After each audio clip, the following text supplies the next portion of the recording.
Hello, everybody. Welcome back to Room 5. Next speaker is Licinia Güter. She is a PhD student at Oxford Internet Institute from University of Oxford. And she's presenting us the political efficacy and the Internet, analyzing perceptions of the Internet's effect on politics in Britain. Please, Güter. Thank you. Thank you very much. So I'll try to stick to 15 minutes for the presentation, so we have time for a Q&A or discussion in the end. If you would like to start with the next slide, be great, thank you. So I'm sure, as you're all aware of, there is lots of discussion about the increasing interest in the Internet's impacts on policy and politics. And there are many accounts on how exactly the Internet is impacting the political system and politics in general. However, we know less on how citizens actually perceive these political impacts and which challenges and opportunities they associate with the rise of the Internet and the political realm. In practice, this means we do not know a lot about how citizens perceive this development despite the policy attention that's being dedicated to this topic. This is the motivation behind my research, to kind of find out more about how citizens perceive these effects. So my research question in this research is, which factors influence citizens' belief of Internet-related external political efficacy? And I will rely on the political science concept, external political efficacy, and apply it to the Internet. And I'm going to explain to you in a minute what that means. I used the Oxford Internet Survey 2019 wave, which is a survey conducted in Britain, and analyzed it with ordinary least squares regression. And the key finding I'm going to present to you today is that political attitudes and e-government use are important factors when it comes to understanding in citizens' perceptions of the Internet and the political system. Great. So I'm going to start by giving you an overview of the literature on political efficacy in the Internet, kind of in the spirit of a dialogue between political science and Internet scholarship. I'm going to present to you my methods and my data sources before going over to my regression results. And in my discussion, I want to zoom in on populist attitudes and e-government use and how they matter in the context of my research before addressing the limitations. Thank you. So political efficacy is a political science concept which captures public perceptions of the political system. It's a very fundamental orientation towards the political system and the political process in the literature, and a very important attitude as it relates to a lot of other perceptions and attitudes. It is divided into two dimensions. First, internal efficacy, which addresses citizens' perceived capacity to participate in the political system, and external efficacy, on which I'm focusing in this research, which captures citizens' support of the political system, including citizens' perceived responsiveness of the state's actors, of the political actors and institutions. These two dimensions are empirically and conceptually very different. However, in Internet scholarship, they're often not addressed separately, which is something I wanted to change in my research. So I'm focusing only on the latter dimension, external efficacy, and introduce a new Internet-specific measure, which I call Internet-related external efficacy. When we're studying external efficacy in the context of the Internet, this comes with an interesting puzzle, because on the one side, we know that system attitudes such as external efficacy tend to be very stable over time. At the other hand, the Internet introduced some new participatory channels that might be able to change these perceptions. In previous Internet research, political efficacy was mainly addressed as an independent variable, and it was often addressed in the context about worries of a digital divide in participation. So for instance, people thought that Internet users who are less, who have lower levels in efficacy will only participate online and kind of draw out of offline political participation, or the people who are not very, who don't have high efficacy levels will cease to participate online and just withdraw from all political participation. When we're looking specifically at political efficacy as a dependent variable, we don't really know which factors are impacting political efficacy on the Internet. The few studies that exist are mainly focusing on media-related factors and are also pretty dated, and there are only a few of them. So in this research, I want to go beyond media-related factors and also address political factors and technology-related factors. So I have 5 hypotheses for the political variables. I hypothesized that political interest and populist attitudes are positively associated with internet-related external political efficacy. And when it comes to media and technology-related variables, I argue that e-government service use, media diversity, and political social media use are positively associated with a positive perception of the internet's effect. In my methods, I relied on the Oxford Internet Survey, which is and specifically on the 2019 wave, which is the most recent wave of the Oxford Internet Survey. It collects data on internet users, non-users, and ex-users in Britain. It's a nationally representative random sample, which captures about 1,400 British internet users. I chose this data set despite the latest wave being conducted in 2019 for mainly 2 reasons. First, it allows me to specifically relate political attitudes to the internet. And secondly, it comes with a lot of variables such as political attitudes, technology-related factors, and other internet items that I can rely on. I used ordinary least squares regression to identify significant factors that influence levels of internet-related efficacy. And I constructed the dependent variable out of these 4 items, which are on the right side of the slide. So people were asked, through the use of the internet, people like you can have more political power. People like you will have more say about what the government does. And people like you can know more about what the government does. And public officials will know more about what people like you have to say. And the respondents could say, disagree strongly or agree strongly. So kind of 5-point Likert scale. I constructed a scale. Sorry, can we go back? Thank you. I constructed a scale out of that and found very high factor logins in a principal component analysis and a pretty high convex alpha, which are indicators that these items measure similar things. So it's good for the statistical validity. Next slide, please. First of all, before I go into the regression table, I found that there's a concentration of cases in the disagree and neither agree or disagree category, which means that respondents rather have a negative vision of the internet or are not decided about the internet's effect on politics. So as I said, I conducted an OLS regression with standardized coefficients. If we look at the first column, if you could click one thing further. Thank you. So if we look at the first column, we can see that age, being female, being Black, and living in a rural area are significant when it comes to one's perception of the internet.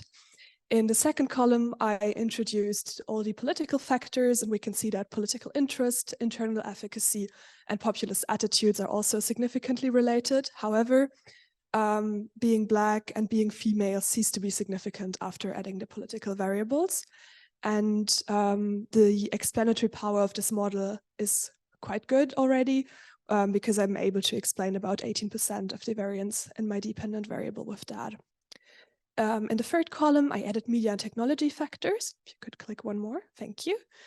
And the picture kind of stays the same related to the socioeconomic factors and political factors. The only media and technology related factors that is significant here, however, is e-government service use. And it is also the largest regression coefficient. So it has the largest impact of all the variables on my model.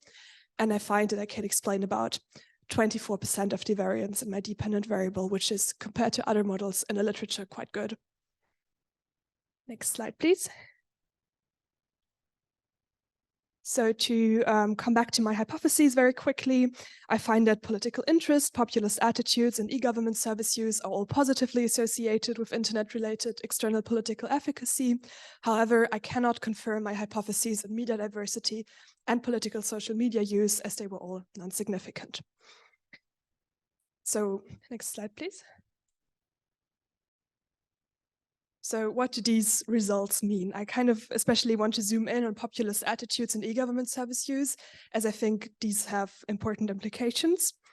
So we've seen that populist attitudes are an important factor when it comes to a positive perception of the political effects of the internet.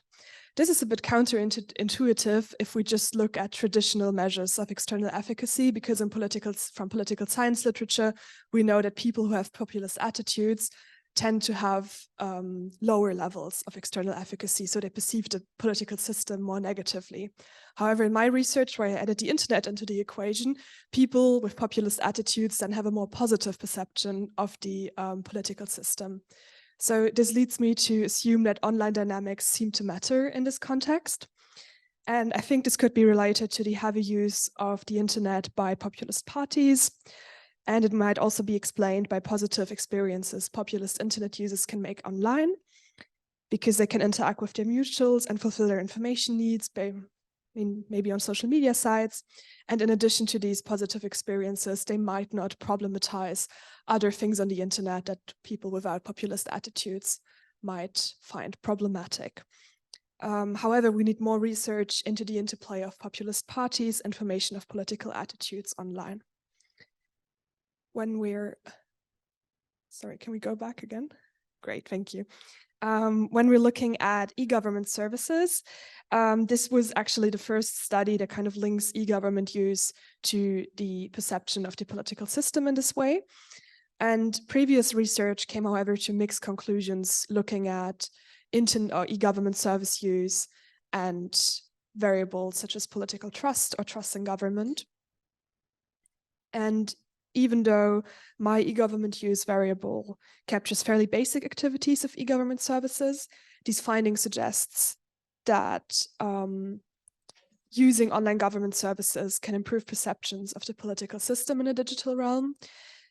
Previous research identified reasons such as saving time, accessing higher quality services, or transparency as main motivations for people to use these services. And this might maybe be the motivation that kind of also lies behind this relationship that I found. Some quick points on media diversity. Media diversity got insignificant as soon as political interest was added to the model. I tried it with another media variable as well, but it was always as soon as I add political interest to the model, all the media variables got insignificant. So I think this further points to the importance of political attitudes and political factors in this relationship. And related to political social media use, previous research found that it's possible that depending on the degree of passivity or activity of a certain political social media use, people actually develop more positive visions or more positive participation experiences.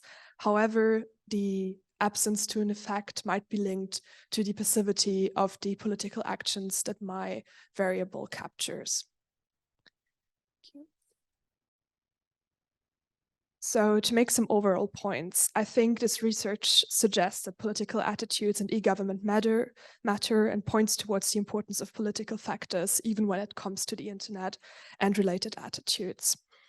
This suggests that attitudes on the internet are part of broader political attitudes instead of being solely developed for internet experiences or media use patterns.